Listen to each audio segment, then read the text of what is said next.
पुरोहित अग्निमित्र, लगता है कि हमारियों की हार सुनिश्चित हो ही गई। वरुण देव का द्वंद्व युद्ध में भाग लेना ही गलत फैसला था। अन्यथा जिस योद्धा के बदन पर आज तक एक घाव नहीं था, एक स्त्री के हाथों घायल हुआ है, घायल। द्वंद्व में उसे लड़ते हुए देख ऐसा लग रहा था जैसे उम्र, साहस, वीरता और कौशल के आगे घुटने टेक रही थी। नहीं नहीं सभासद, सत्य तो यह है कि हमारे आर्य वीर की जवानी उस द्रविड़ यौवन के सामने घुटने टेक रही थी आज। क्षमा चाहूंगा आर्य वीर, अगर आप द्वंद्व में होते ना तो शायद यहाँ पर खड़े भी नहीं होते। वरुण देव की क्षमता पे प्रश्न चिन्ह लगाने से पहले कम से कम ये तो सोच लीजिए कि हमारे को एक स्त्री से युद्ध करने का अनुभव ही नहीं है। फिर भी वरुण देव ने द्वंद्व में कुशलता का ही नहीं बल्कि आर्य मर्यादा का भी परिचय दिया है। पुरोहित अग्निमित्र, मुझे पूरा विश्वास है कि कल ये द्वंद्व अपने अंजाम को पालेगा और वरुण देव उस द्रविड़ युवती को मौत प्रदान करके हम आर्यों को जीत दिलवाएंगे और हमारे आर्यवर्ग का सपना पूरा करेंगे। और यदि ऐसा ना हुआ तो पुरोहित अग्निमित्र, तब क्या होगा जब कल के द्वंद्व युद्ध में वरुण देव हार जाएंगे? क्या हमने ये सोचा है कि वरुण देव की हार के साथ ही आर्यवर्ग का सपना खत्म हो जाएगा? और मैं ऐसा होने नहीं दूंगा।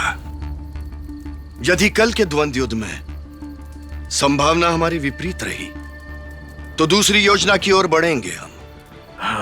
इंद्रदेव की कृपा और मुझ में विश्वास रखें सभासद आर्यवीर, विश्वास रखें मुझ में।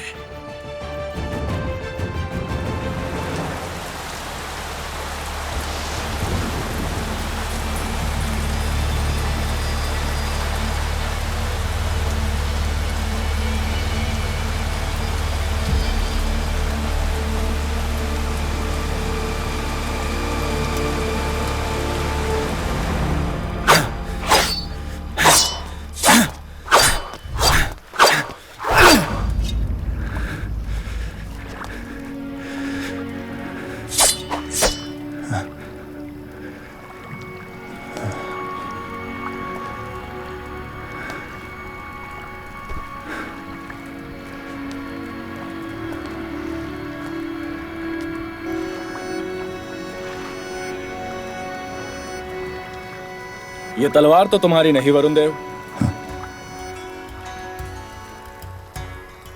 उसकी है। किसी ने भूल से हमारी तलवारें बदल दी हैं शायद। तुम्हें अब भी लगता है कि शायद या भूल से? ये सिर्फ एक इत्तेफाक है सिवान। ये किस्मत है मेरे मित्र। तुम्हारी किस्मत तुम्हें बार बार इशारे दे रही है। तुम हर बार अपनी किस्मत के इशारों को पहचानने से इनकार कर रहे हो। ये कोई इत्तेफाक नहीं। इत्तेफाक नहीं है तो क्या है? कैसा खेल है ये किस्मत का? वो मेरी दुश्मन है। वो तुम्हारी आत्मसंगिनी है मेरे मित्र। यही खेल है किस्मत का। तुम्हारी किस्मत ने तुम्हें तुम्हारी आत्मसंगिनी से मिलाया भी तो एक दुश्मन के रूप में।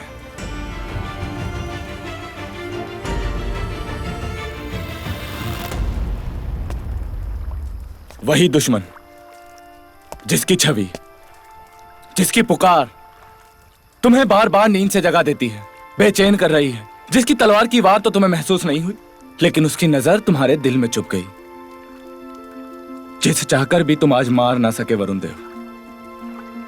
और कल? यह ख्याल अगर सवाल बनकर मन में उठा ही है तो कल से पहले इस पल को मत गवाओ। अपने इस मित्र की एक बात मान लो वरुण देव। जाओ जाओ और एक बार उस द्रविड़ वीरांगना से मिलाओ।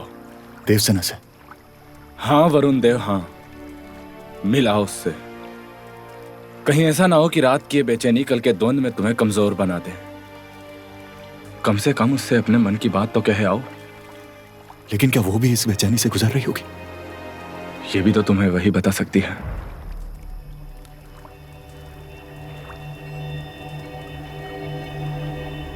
नहीं, ये गलत होगा। ये गलत एक कार्य प्रतिनिधि के लिए होगा, एक प्रेमी के लिए नहीं। मान लो इस अजीबोगरीब सच्चाई को और मिलाओ उससे। कहीं ऐसा ना हो कि सूरज निकल आए और इस प्रेमी को फिर से एक बार आर्य प्रतिनिधि बनने पर मजबूर होना पड़े। और ये जरूरी नहीं कि किस्मत तुम्हें एक और रात दे या ना दे। ना भी मिला तो सच्चाई तो वही रहेगी ना। नहीं मित्र, जो ना मिलकर आए तो कल द्वंद्व में ना तो उसे मार पाओगे और ना ही खुद मर पाओगे। तुम्हारे अंदर का प्रेमी और योद्धा दोनों अतृप्त, दोनों अधूरे रहेंगे।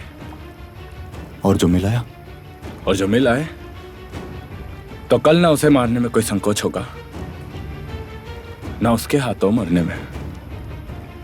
तुम्हारा प्रेम तुम्हारे जन्म का ऋणी हो जाएगा। तुम्हारे इस जन्म के कर्मों का फल तुम्हें किसी पुनर्जन्म में जरूर मिलेगा। तुम्हारे इस जन्म के कर्मों का फल तुम्हें किसी पुनर्जन्म में जरूर मिलेगा।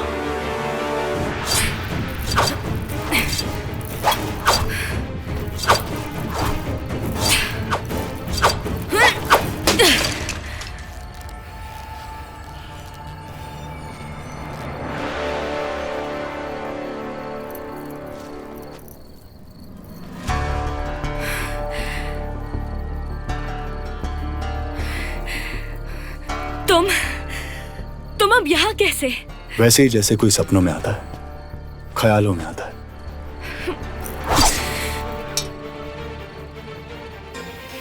क्या निहत्थे पे वार करना द्रविड़ सभ्यता है? शत्रु को शस्त्र की दूरी पर रखना तो तुम्हें भी सिखाया होगा। हाँ, लेकिन दुश्मन के यहाँ ऐसे जाना नहीं सिखाया। तो किस लिए आए हो? तुम नहीं जानती?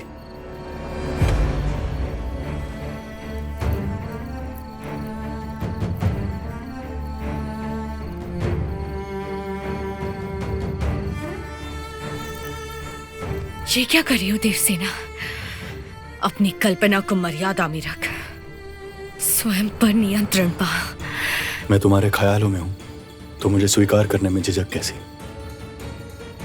देवसेना, ख्यालों की सीमा पार वास्तविकता है। मुड़कर वास्तविकता को ही स्वीकार लो। सावधान शत्रु, इससे पहले कि मैं...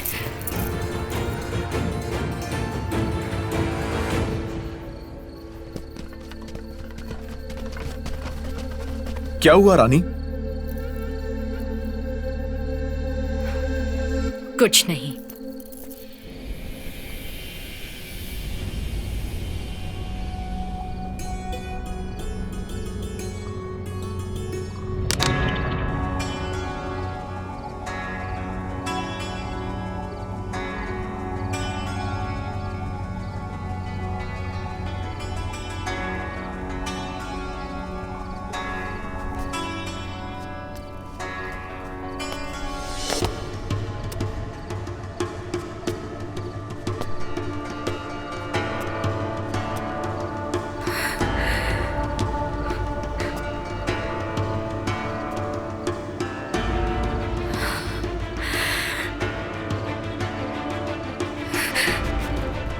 क्यों भ्रमित हो रही हूं मैं?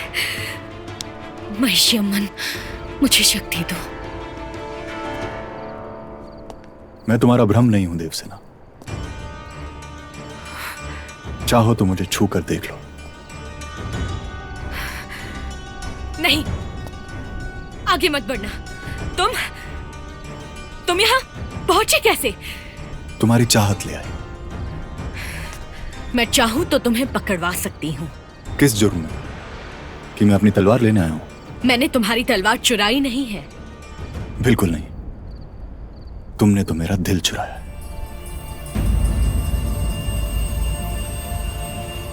लौट जाओ आर्य, इससे पहले कि मैं... देवसेना,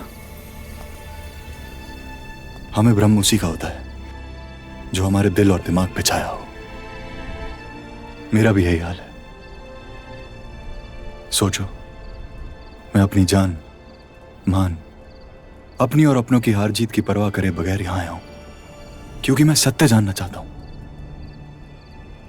कम से कम तुम तक अपना सत्य तो पहुंचाना चाहता हूं। मेरे मित्र का यह मानना है कि मुझे प्यार हो गया है तुमसे।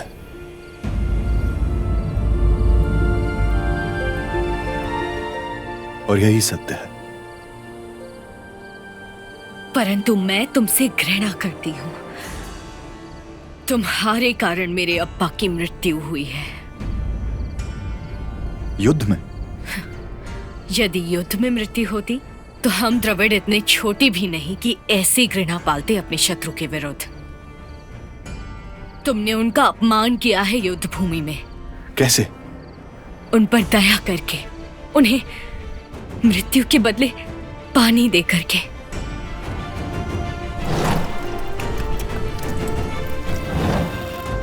वो एक महान योद्धा थे, किंतु युद्ध की समाप्ति पर तो वे जीवित थे। हम द्रविड़ों को अपना मान सर्वोत्तम होता है। किसी की दया पर जीवित रहना स्वीकार नहीं। मैं मानता हूं, लेकिन हमारे दया और मानवता में फर्क रखते हैं। उस दिन तुम्हारे बाबा बहुत ही बहादुरी से लड़े। मैं उन्हें खत्म करने के लिए उनकी तरफ बढ़ ही रहा था कि सूर्यास्त का संकेत देता शंख बज गया, और सूर्यास्त के बाद हम हमारे नहीं लड़ते।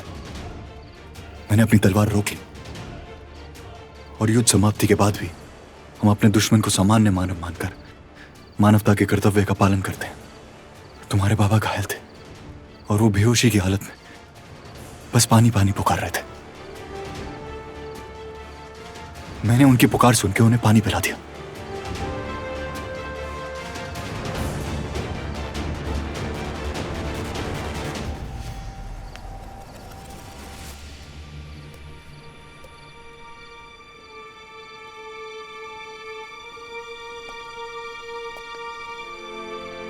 देवसेना,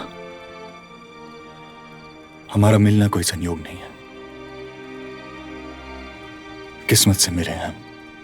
जब से तुमने मुझे पहली बार छुआ है, तब से मेरे विचारों में बस तुम ही हो। मेरा दिमाग ये जानता है कि तुम मेरी दुश्मन हो, लेकिन मेरा मन ये मानने लगा है कि तुम ही मेरी प्रेयसी हो। आज मैं तुम्हारे सामने खड़ा हूं, तुम्हें अपना हाल सुनाता हुआ,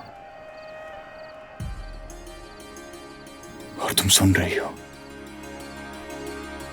क्यों? क्योंकि ऐसा ही होना है। हमारी किस्मत में यही लिखा है। हमारी तलवारों की अदल बदल ये कोई संयोग नहीं था। ये केवल होनी है। तुम आ रहे हो मेरे प्रतिद्वंदी। कल के द्वंद को मुझे निर्णायक रूप देना है। मुझे भी देवसेना। ऐसा अवसर परम भाग्यशाली को ही मिलता है। दो योद्धाओं का रणभूमि में प्यार होना, उनकी तलवारों की झनकार से उनका प्यार गूंजा। उन्होंने जो एक दूसरे को घाव दिए, वो उनकी प्यार की निशानी बने। प्रेम एक जन्म के बंधन में नहीं बसता। अगर तुम मेरी आत्मसंगनी हो तो एक बात जान लो, हमारे मानते हैं कि आत्मा अमर है।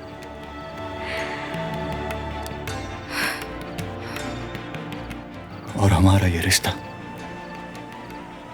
जन्म जन्मांतर का है।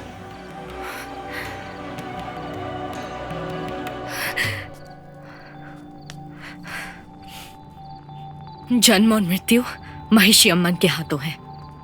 और प्रेम?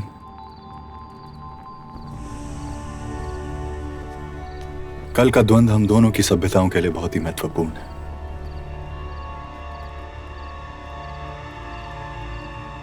और उससे भी अधिक हमारे अपने लिए, और मेरे लिए उससे भी ज्यादा। क्योंकि अगर तुम भी मुझसे प्रेम करती हो तो कल हम दोनों में से जो भी मृत्यु पाए वो अधूरी नहीं होगी। एक पूर्ण योद्धा, एक पूर्ण प्रेमी मृत्यु पाएगा।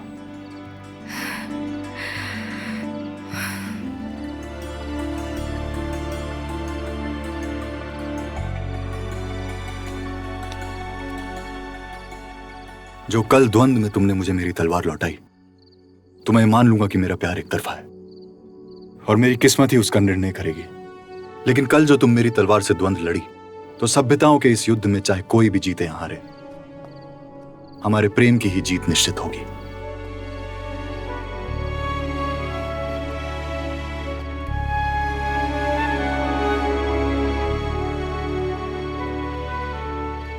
वापस कैसे जाओगे? अगर तुम ये मेरी चिंता में पूछ रही हो, तो अवश्य ही तुम्हारा प्रेम कवच मुझे मेरे लक्ष्य तक पहुंचाएगा। और अगर तुम मुझे चुनौती दे रही हो, तो बाहर तुम्हारे उन सैनिकों के हाथों मरने से बेहतर होगा कि तुम अपने हाथों से मुझे मार दो। उठाओ मेरी तलवार और अभी इसी समय मेरे सीने में भोंक दो। कहते हैं अपने प्रेम के हाथों मरने वाले अपने प्रेम के लक्ष्य को पाकर रहते हैं, चाहे कितने ही जन्म क्यों ना लेने पड़े। हर जन्म में मुझसे ही वास्ता रहेगा तुम्हारा।